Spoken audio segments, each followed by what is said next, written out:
In this question, you are asked to integrate pi by 6 to pi by 3, 1 by 1 plus root of tan x dx. Integration pi by 6 to pi by 3, 1 by 1 plus root of tan x dx. So you can see that pi by 6 plus pi by 3 is 90 degrees. I can make use of that information.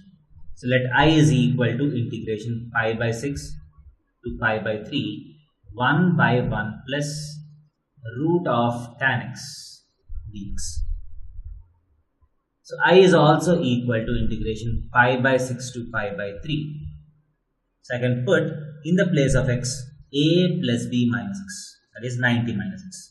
So if I put 1 by 1 plus root of tan of 90 minus x is cot x, that is 1 by tan x dx.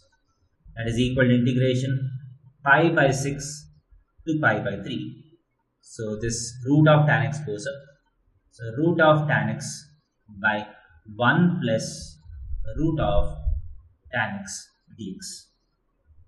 So if you add these two, so if this is the first equation, this is the second equation, 2i is equal to integration pi by 6 to pi by 3, 1 plus root tan x by 1 plus root tan x is 1 dx.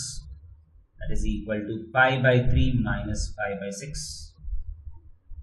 This implies 2i is equal to pi by 6. This implies I is equal to pi by 12.